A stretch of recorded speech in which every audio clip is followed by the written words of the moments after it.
Hello, you reached Manesh Patel from the EII Capital Group. Today is January 15th, 2012.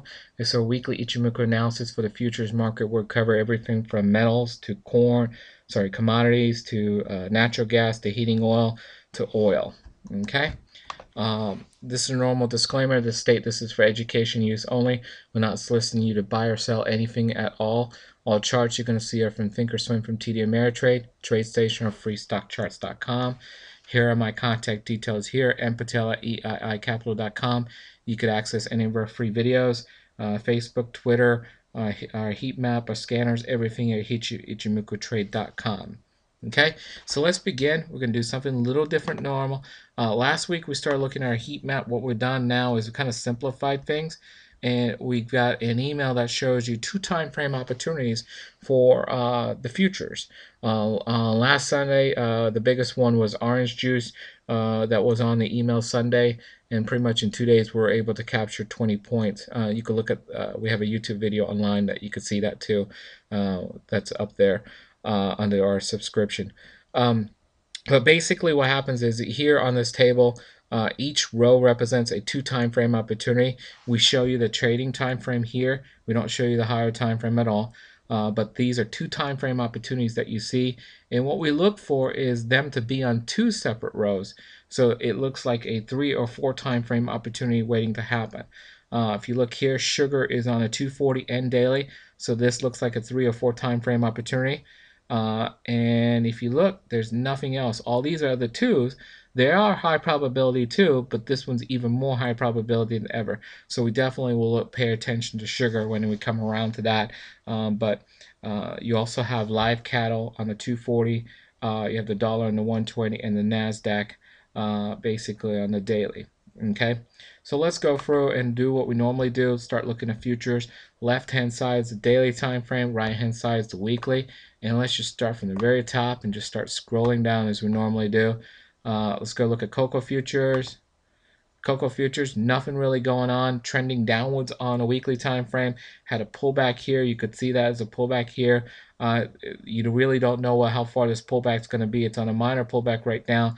The major resistance level is going to be 2602, and support is going to be 2196 moving forward. Okay, crude oil, that was being a nice one there. Really nothing going on. The sentiment has been bullish. It still is bullish. It's did a minor pullback right now to about what was this level here? 97, about 98 or so. And you could see from here on the daily time frame, it looks like a double top for a lot of people. Or it could be inverted. It's ironic because it looks like a double top, bullish double top here. Sorry, a double top here, but at the same time it's inverted head and shoulders. So you could either go either way on this scenario. So you got some people spitting out it's a double top and it's going to tank. Some people that say it's an inverted head and shoulder and it's going to skyrocket. Really nothing going on at all. 98 is basically a major support level there.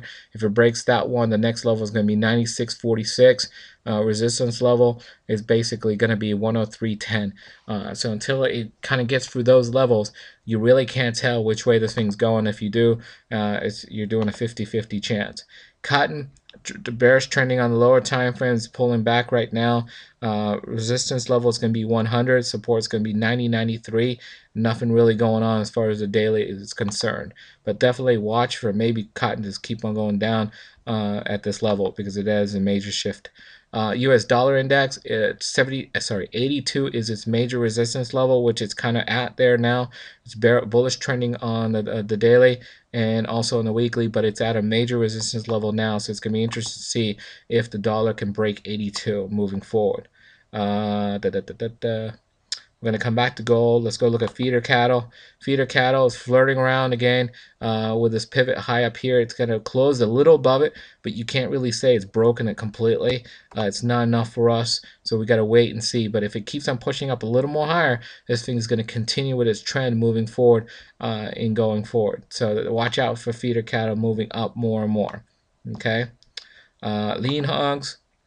If you look at lean hogs, really nothing going on at all. It's at a major set. It's sat there. It cannot break this major support level at 84.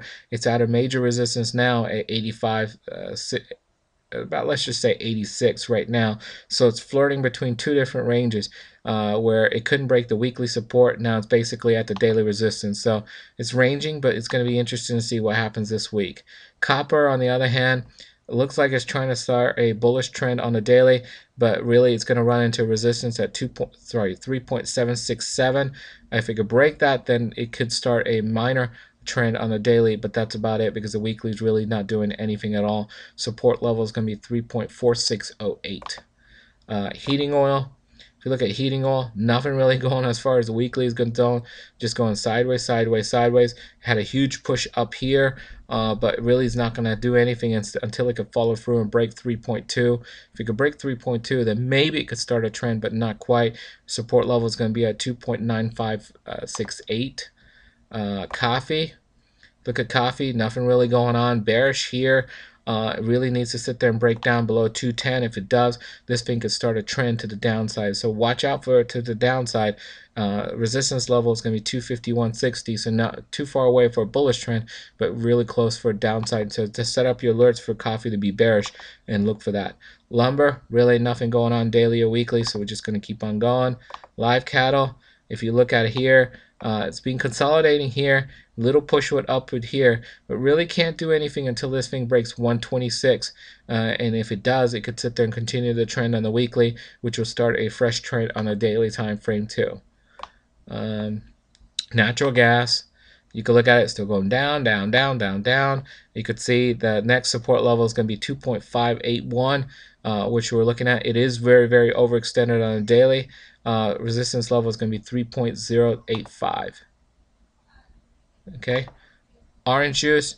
This was an opportunity last week, believe it or not, where Sunday we got a signal here to basically buy, and you could see it came up here, it retested its high, and then came down. So this is a quick 20 points that we made off here on orange juice, but nothing much else out there.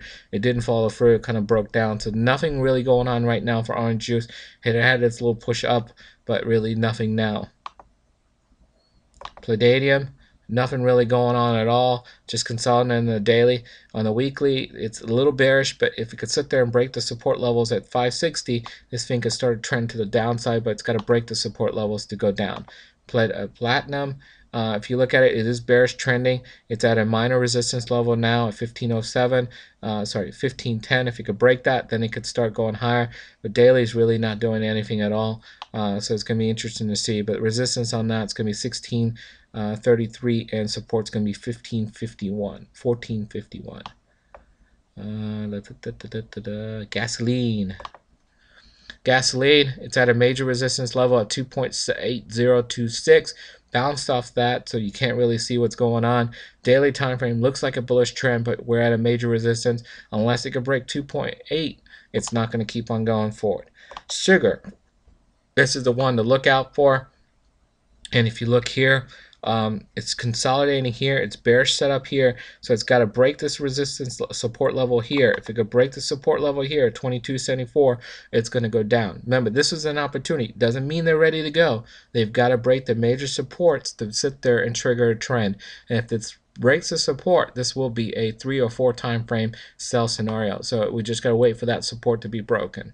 Okay, I'm going to come back to silver in just a minute. Here's mini gold. Mini gold, nothing going on, just consolidating. Daily is just consolidating. Had a huge push up last week, but nothing really going on. Silver, same thing, nothing going on. Still bearish trending on, bearish setup on the weekly. It is a trend, believe it or not, on the weekly. It's at a minor resistance level now at 30.521. Major resistance level is going to be 35.158. Support's basically going to be around 26. 30-year treasury bonds, nothing really going on here, trending on the weekly, consolidating here now, and it's got to break the resistance levels in order to keep on going. It looks like if it stops here and then goes down, it could form a head and shoulder everyone's going to be looking at, but it's got to break this resistance level 146,128 to continue to go forward. Okay, corn. If you look at corn, Nothing really going on. A huge movement downs last week, but that's part of a consolidation pattern. So nothing really to talk about at all because we're not even looking at consolidation patterns. Remember, 5-year Treasury notes. Looks like it broke the resistance here on the daily. Looks like it's trying to retest the high up here, but it's got to break that high in order to keep on going and start a trend. Soybean oils, nothing going on daily and weekly, just sitting there swinging in a consolidation pattern. Soybean meal, same thing. Nothing really going on. It is at a critical support right now at 300. If it could break that, it could retest lows at 380. If it breaks that, then it could start a trend on both time frames. 10-year Treasury notes broke a little resistance here, but kind of closed below it. Really hasn't broken anything. It's still at the top of the range on the consolidation pattern. Oats looks like it's trying to break down here, so definitely watch for this guy now. Moving forward, so I definitely keep on looking at oats to break down. Let's see where the next level could be. Actually, believe it or not, the next level could be way down here. It's at a it's at a major support level right now, but if it could break that, then it's got another 20 points it could sit there and move down to. So keep an eye on that one. Soybean, nothing really going on. Part of a consolidation pattern. If it could break 1100, it could start a trend to the bearish side. 2-year Treasury notes at the top of the range, nothing going on there. If it could break that resistance, then it could start a trend to the downside. And lastly, wheat, nothing going on there. Consolidation pattern here. It's got to break the support level here at 575. If it does, it could start a trend to the downside. That's it for this week. I hope you enjoyed it. If you have any questions, email.